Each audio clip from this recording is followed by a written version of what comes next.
wanga agabuwalabu kosa n'amawanga g'obusiraamu ag'enjawulo agatunula obutunuzi. Hamas egamba response okuva mu mawanga agabuwalabu ne response okuva mu mawanga waakiri agajjudde eddiini ey'obusiraamu nga bakimanyi nti obusiraamu ddiini ya ddembe n'omuntu ataasa obulamu bw'omuntu omu abanga ataasizza ensi yonna, naye amawanga agabuwalabu ne baba nga bonna kati basirise busirisi ku bigenda mu maaso.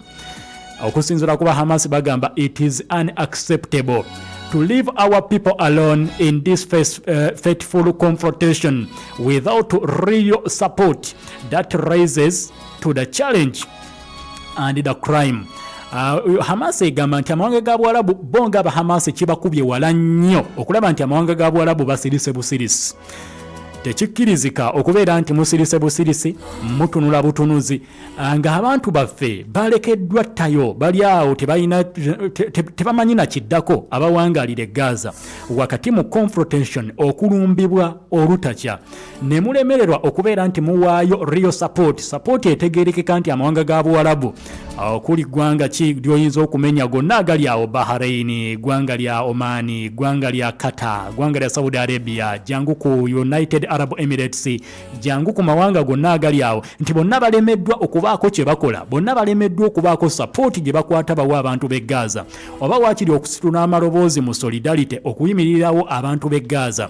Hamas egamba bali disappointed n'engeri amawanga ga Bwarabu gye gakozeemu ekintu kino. Era ekibinja ky'aba Hamas kino kigamba kati kyekiseera batondewo pressure amawanga ga Bwarabu basituke, batondewo pressure eri eggwanga erya Isirairi, batondewo pressure eri eggwanga erya America, bayimirize bombing eya strip ey'e Gaza. Bagamba kino kisobokera ddala, amawanga ga Bwarabu bakisobolera ddala ne babaako kye bakola ne batondawo embeera enkakali eri eggwanga erya Isirairi n'okutondawo embeera enkakali eri eggwanga erya America okulekeraawo okuwa ebyokulwanyisa eby'amaanyi eri eggwanga erya Isirairi okukola obulumbaganyi obufanaganako bwe buti osana okukola ekiyitibwa masaka.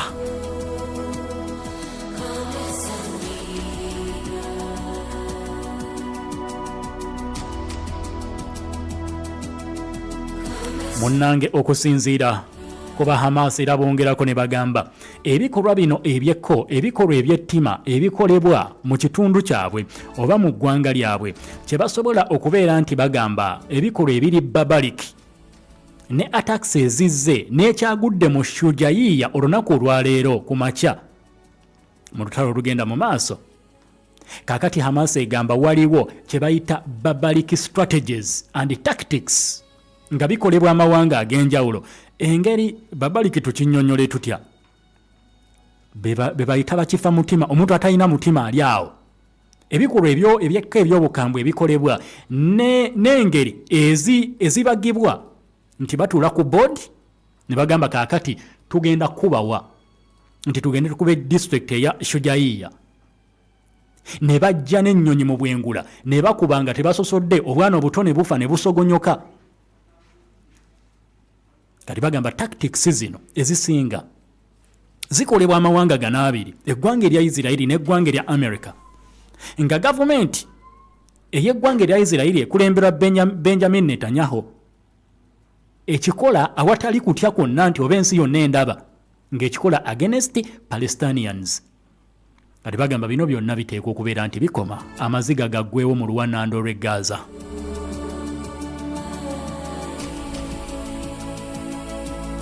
Okusinziira munnange kuba Hamas bagamba the way these attacks are conducted underline the Israel wants to ethnically cleanse Gaza.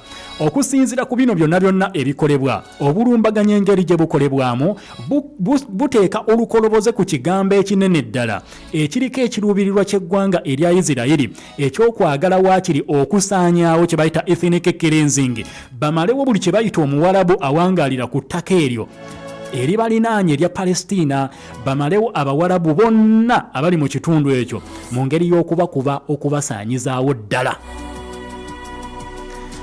Okusinziira kuba Hamas bagamba kino ekigenda maaso n'okubeera nti kikolebwa kiri in addition to starving the people of Gaza okusobola okubeera nti balumya abantu b'omu luwannanda lw'e Gaza enjala okubaleetera okubonaabona nga tebalina kyakulya kw'ossa n'okubalemesa waakiri okufuna a single piece of bread babeere nga tebasobola wadde okufuna toosi y'omugaati emu bweti abantu b'e Gaza enjala ebalume nga ne bwanoonya piisi y'omugaati tasobola kugifuna kati bagamba ye strategy y'abasajja Abayisirayiri gye batonzeewo ku luwannanda lw'e Gaza gye tutandikidde olunaku olwaleero tuli mu programu mpulidde kamenya ku 17/9 Pearl of Africa Radio nze omugabi MATOVU nzaalwa z'ekyaddondo wendi nnyo okubeera nti nkutuusaako programu eno tukyali Gaza maziga kwaziira na biwobe.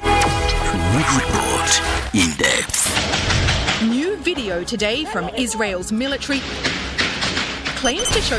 You tell us your side of the story. Your side of the story. Hamas has underground tunnels and basements, but they sure know how Pearl to torture. FM News and You World.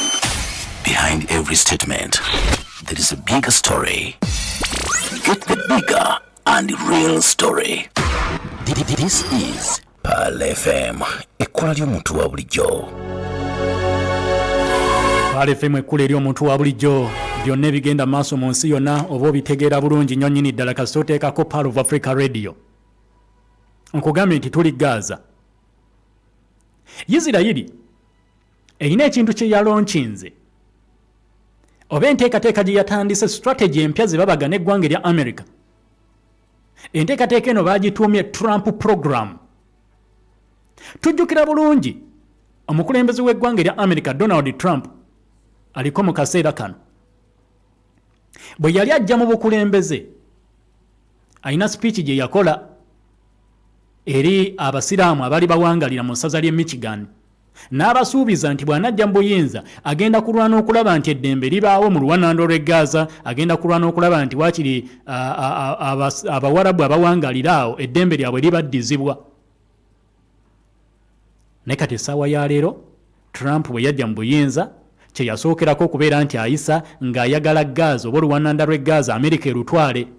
Era yabagamba nti I'm going to buy Gaza. Gaza ngenda kugigula, ngenda kusubula ettaka ly'e Gaza ndikolereko business zenjagala. Bwe kyagaana n'agamba kati Gaza tugenda kugitwala kifuba ddembe. Tugenda kwata abawarabu bonna abawangalira mu luwannanda lw'e Gaza. Abamu tubasindike mu ggwanga erya Jordan, abalala tubasindike mu ggwanga erya Misiri. Then Gaza tugizimbe, tukole ekiyitibwa reconstruction eya Gaza. Tugifuule Raviera wabeere nga watemagana nga olirawo buliizi ssente oyimirira eno ku kizimbe n'olengera ensi yonna n'olaba biici wali nga efaanana bulungi Gaza.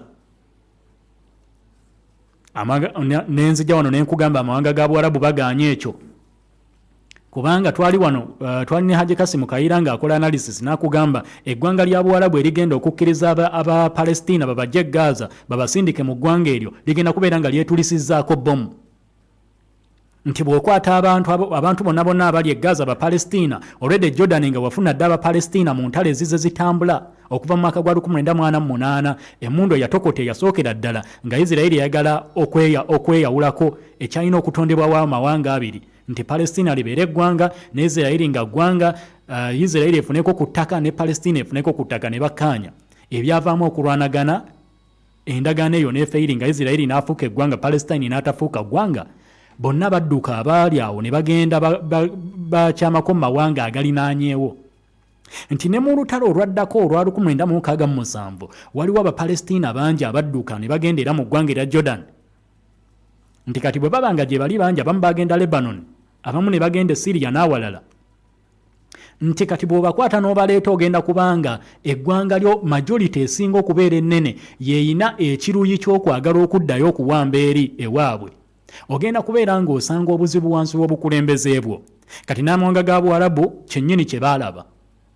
Omukulembeze wa Misiri Abdel Fattah al-Sisi ne Kabaka Abdallah akulembera eggwanga erya Jordan ne bagamba nedda tetugenda kukkiriza ebyo. Amawanga ga Buwarabu ne batuula ne batondawo kye baatuma alternative plan ey'okuzimba Gaza. Ne bagamba tugenda kuraisinga ssente kumpi biliyoni 5.2 eza dola nga zigenda kuzimba luwannanda lw'e Gaza. Kati ekyo bwe baakireeta nga alternative plan ne bagamba tetugenda kukuwa gwe mu America kuzimba Gaza, sente tujja kuzeesondera tuzimbe Gaza naye Abapalestina babeerewo. Trump n'agamba kati tuzzaako ki?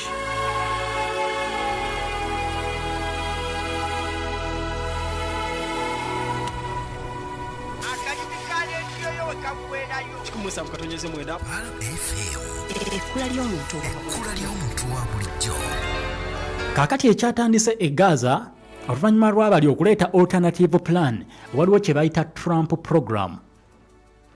Donald Trump program. Trump program eno ekola etya? Trump program okusinziira ku mawulire agava e Gaza balaga nti waliwo launching of deadly bombing, okukuba, okubwatula, okusaanyaawo nga bakozesa bomu ziri enzito bajje bakube Gaza nti ekiseera kituuke bomu zino bwe baziyingira mu ttaka fuuti eziwera, so okuba fuuti nga 14 okukka mu ttaka neefuula ettaka erya wansi ne lidda waggulu, omusenyu ne guddira ddala kungulu nga tusobola kulimirawo mmere. Kati waliwo kye bayita Trump program. Kati bagamba Benjamin Netanyahu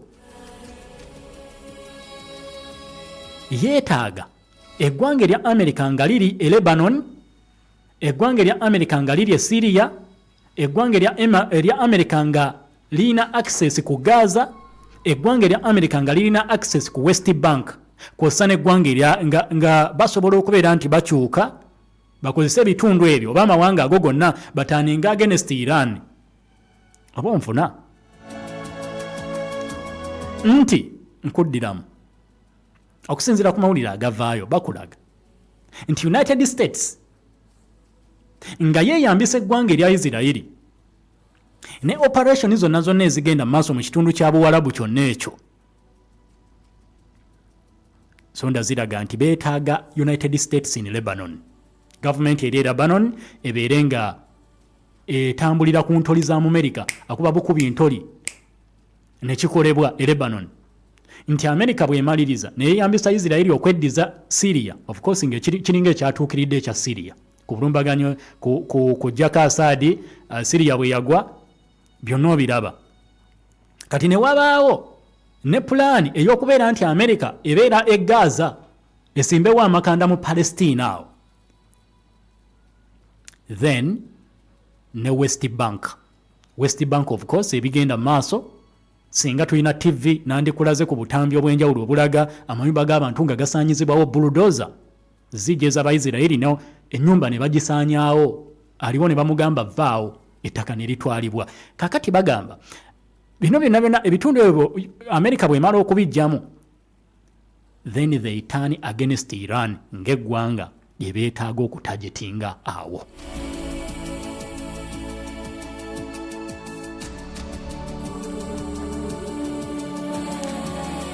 Era bino kigambibwa nti bye bimu ku byayogeddwako era still mu Washington. Donald Trump bwe yabadde asisinkanye Benjamin Netanyahu, ky'oba olaba baataddewo ddiiru basisinkane eggwanga erya Iran mu bwangu ddala bateese ku nsonga za nyukiriya, America etuule ne Iran boogere ku nyukiriya wa Iran. Kati Netanyahu bwe yavuddeyo mu ggwanga erya America yavuddeyo nga tafunye kiragiro kyonna kiva wa Trump kulekera awo kukuba Gaza. Era Trump teyanenyezaako Benjamin Netanyahu ku bigenda maaso e Gaza, bombing egenda maaso, starvation egenda maaso n'ebirala. Ng'ate kyandibaddewo ekityo nti yandisoose n'amubuulira oba n'ateekawo embeera waakiri eraga nti waakiri Gaza enaafuna ku ddembe, naye ebyo byonna tebyabaddewo mu nsisinkano yaabwe. Kati bagamba Trump doesn't care. N'agamba he's leaving Gaza at the mercy of Israel fanatical government. Nti kati Gaza okubeera nti waali akirekedde Isirairi yeyina okukwatibwa ekisa okugamba nti Gaza tulekerawo gikuba oba twongere tugikube, naye yandibadde agamba ku Isirairi nti kyokubye kimala. Ate n'omwana wattu teyabyogeddeko oba teyabimugambye nti kyokubye kimala e Gaza. okwawukanako ku ntalo endala ezizo zitambula e Gaza awo nti babadde bakuba ne babaako ekiseera we bakoma olutawo ne luggwa ne batambula emyaka 2-3 ne barwana ne bamala bwe bityo bwe badde bitambula naye this time round kirabika nga kyanjawulomuuko n'enkuba gye bakubyemu ekibuga ekyo yanjawulomuuko era bagamba this time round it's meant to destroy Gaza and Hamas and ethnically cleanse the place. That is Israel's end game. Nti mu kukuba balina okusaanyaawo Gaza balina okukola kye bayita ethnic cleansing. Bino byogerebwa aba Palestina abali e Gaza kubigenda maaso ne byebalaba n'abatunuulizi b'ensonga mu nsi yonna kati amaanyi gabawedde kubigenda maaso e Gaza awo bagamba ekisemberayo ddala end game ya Isiraeli akazannyo akasemberayo ddala k'eggwanga lya Isiraeli kagenda kubeera ka ku destroying Gaza, finish Hamas, ethnic cleanse the place, then game eggwemu bulungi nga basobola okukolerawo kye byetaaga. Tuli mu Mpulidde Kamenya kukula eri omuntu wa bulijjo nkola katono nnyo bwe nti nkomawo otegeere ate ebindi okusukka ku ebyo mu programu eno tuli kukula eri omuntu wa bulijjo we report in depth. We report in depth. New video today from Israel's military claims to show... You tell us your side of the story. Your side of the story. Hamas has underground tunnels and basements, but they sure know how to torture. FM News and Your World. Behind every statement, there is a bigger story. Get the bigger and real story. This is Pal FM. Equality omuntu wa bulijjo. Lydia, eyakava China wiki 2 emali yetu usoli mukutikula. Yo wange gwe tonnatikula. Nyabo, kampuni gye nasoko kukozesa emali yagireta oluvannyuma lw'emyezi 6. Oba gwani ekkolera. Toddamu kubonaabona kampuni ya Ship With Us ebimalanga bulijjo. Ship With Us bazza kutwanguyiza mu by'obusuubuzi. Batambuza byamaguzi okuva e China okutuuka e Mombasa mu nnaku 17 zokka. Ate okubijja e Mombasa okutuuka e Kampala mu nnaku 3. Oyagala kuleeta container namba oba oyagala kugatta ne banno kye bayita groupage. Byonna babikola. Osobola okuweereza ne ssente eri ba suppliers e China ng'oyita mu ba Ship With Us nga kino bakikolera ku bwereere. Bakuyambako n'okufunira ba supplier abatuufu okuva e China wamu n'okulambuza obutale mu China ate nga bakola ne clearing and forwarding. Basangibwa ku Master Plaza level 2 room number S13 ku Bombo Road okulina na Equatorial Hotel. Okumanya ebisingawo okubira Yusufu ku noti 7 noti emu 46 16 9 oba ku address ye China ku +861 3 6 82 575. Leero mu programu namwatulira tusubwa okutegeera ebyenfuna. Ekola eri omuntu wa bulijjo Nyombi Mahmood. Weegatte ku Nyombi Mahmood ng'akunnyonnyola byonna ebikwata ku nkola ya ssente. Fenga abayina ebirowoozo by'okugaggawala n'okwagala okukola ssente ne tutula wamu ffenna nga bamemba ne tuwaŋŋana amagezi ne tutandika emirimu ne tukola bizinensi ez'awamu ne tuzisiga mu ssente. Ebyenfuna by'eggwanga n'ebyenfuna by'oggwe ng'omuntu. Bannakenya lwaki batususseeko oba badduse sipiidi nti bo bakolera wamu. Oba otya ku ddaala ly'oliko ogende ku mutendera omulala. Bwe mba nga njagala okutandika bizinensi y'okukola ekizigo nga yeetaaga siringisi 3 ekyokulabirako naye nga sibiina nyinako singi 2 bwe neegatta nze naawe n'oli tuweza singi 3 ne tutandika bizinensi. Namwatulira ya leero ku Lwokusatu yanjawulo ku ndala okuva ku ssaawa 1 paka ssaawa 3 ez'ekiro. Okukolera wamu kuno kutuyamba nnyo ndi tusobola okuba nga tukula mangu. Namwatulira manya ensonga.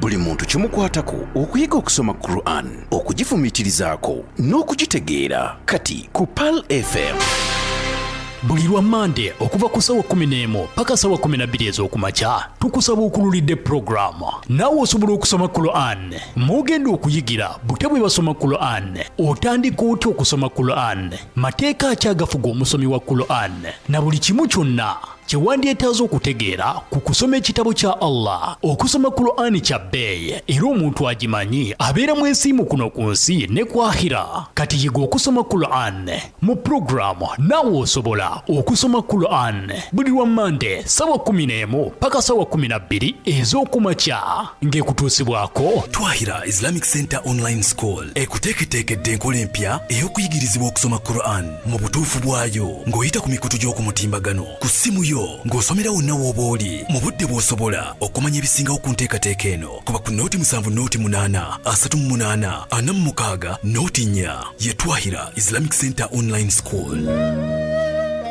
Oyagala okugenda ku hijja oba umra? Gula otupe hijja savings account wano ku Tropical Bank. Leero ku 5 zokka oba $5 zokka. Tropical hijja savings account togiwaako ssente buli mwezi. Osobola okukola hijja ne umra ku kasente akasaamusaamu. Savinga naffe olwo tukwongereko ku ssente zo eza hijja ne umra. Ssente zino teziriiko wadde magoba. Tulina ba managers abakuyambako okulaba nti buli kimu kitambula bulungi. Kuba ku nooti 8 nooti 2 nooti 5 nooti Tropical Bank here for you. Tropical Bank erungamizibwa banka ya Uganda enkulu ne ssente z'abakasitoma zikuumibwa kitongole kya Deposit Protection Fund okutuuka ku bukadde 10. Enkola n'obukwakkulizo bigobererwa. Bwe twogera ku Muzdalifa Logistics Limited tutegeeza kampuni n'ensimpu eyakakasibwa mu mateeka okusaabaza emmaali yo bakusaabaliza emmaali yo okugijja China paka Mombasa mu nnaku 18 zokka ate olw'ennaku 5 okugikutuusiza e Kampala basaabaza emmaali ey'omuntu ssekinoomu okukusaniya abangi mu bunene oba mu bugezi bwonna bakufunira omuntu okutambuza mu katale wamu n'okulambuza bakola custom clearance bakuyambako okuweereza basupplier bo ssente bakola ku separate bill wamu ne pivok bakukimu ku kisaawe weekwate ba Muzdalifa Logistics Limited basangibwa Kampala ku Ham Shopping Grounds Block A Sod 124 bakubiri ku ssimu ku nooti 7 nooti 38 8 oba 0764 94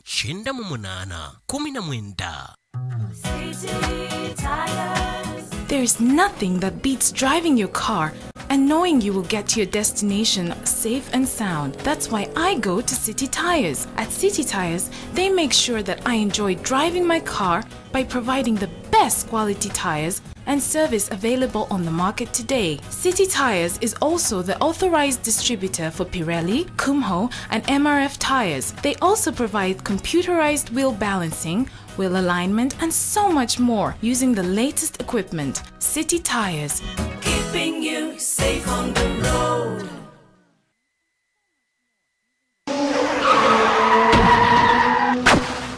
Obubenje obusinga ku kkubo buleetebwa mipiira naddala ku biseera by'enkuba kati vuga ng'oli safe ne SMK Tires bakuleetedde emipiira emiwangaazi egy'emmotoka ennene n'entono gamba ng'egya Pirelli, Firestone, Bridgestone, Gitti Radio, Yokohama, Goodyear, MRF ne Dunlop Tires gyonna mipiira miwangaazi tugikuleetedde ku SMK Tires. Tusange ku Bombo Road opposite ne Rubis Petrol Station oba tusange Ntinda ku Shell Petrol Station ne bwe bajja ku Rubis Petrol Station oba tukubireko ku 0700 78 41 oba ku 0772 5 76 ku lw'ebika by'emipiira gy'emmotoka eby'enjawulo tubuze emmotoka valves, ordinary and sport rims eza trucks n'emmotoka entono ate mu buli kika okuva mu nsi ez'enjawulo. SMK Tires.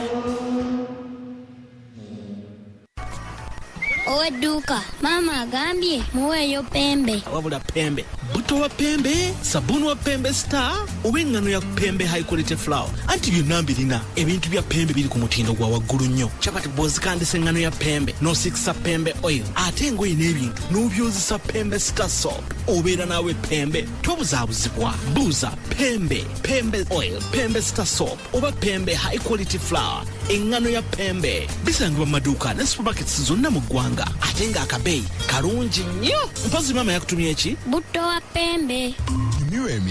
Owange oli otya leero? Ndi bulungi. Twetegekera nnaku nsobola okubaako n'abantu b'ennyamba okubawa ku mmere. Lowooza ku bulamu bw'abantu. Tulowooza oggula obunga bwa kasooli n'eŋŋano okusobola okukola obuugi ne capati. Era amagezi genkuwa kwe kukozesa akawunga n'eŋŋano ebya Supreme ebikolebwa aba Mandela Millers.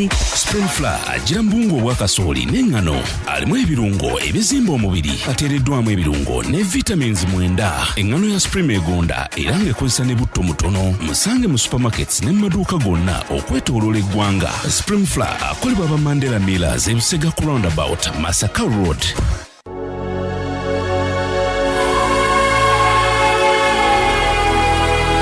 Kokola ly'omuntu wa bulijjo 107.9 Part of Africa Radio abatwegaseeko ku mukutu gwa YouTube obaka bwe mwenda kubeera nti mbufuna Hajjati Mariam Sultan weebale nnyo weebalire ddala okutugoberera obadde oyogera ku nsonga eri ey'eggwanga erya Isirairi n'ebigenda maaso mu Rwanda ore Gaza ogambye nti Allah olunaku lumu ajja kuwulira amaziga n'okukaaba okw'abantu then amalirize nga yanukudde essaala zaabwe naga naye munnange ekyannaku naye ate nga kiri rio kyaddala ekigenda maaso wali mu ggwanga erya Palestina. Of course tukyagenda maaso n'okwetegereza ensonga ezo zonna njagala owulireko ku bino ebigenda maaso ngenda kubeera nti mbikuwa gye bujja maaso awo.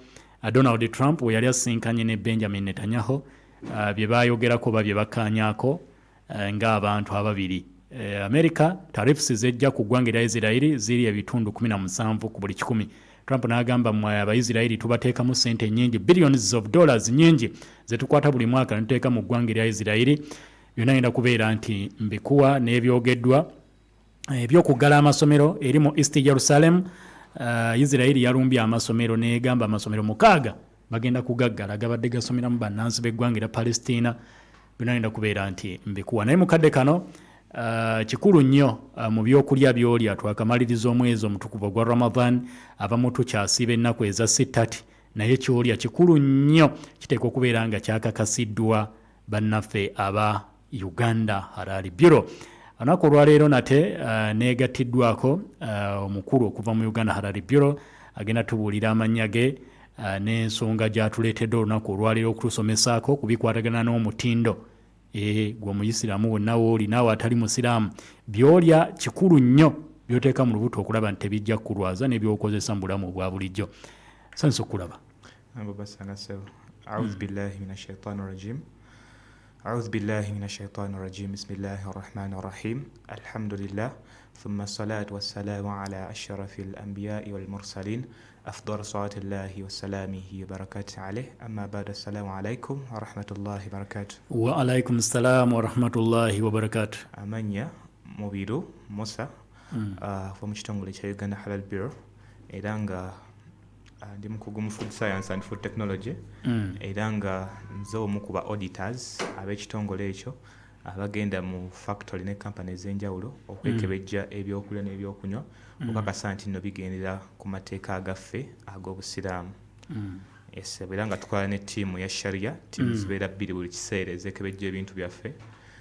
Ttiimu ya sharia ne ttiimu ey'abakugu aba food science nga aba babiri we beegatta be basobola okuvaayo ne bakakasa nti n'ekyokulya kiri halal oba tekiri haramu. Omu ku bo tasobola ne wabanga wa sharia yekka tasobola kugamba nti ekyokulya kiri haramu naddala ekyokulya ekigattiddwako omutindo kubanga ayinza obutamanya nkola yaakyo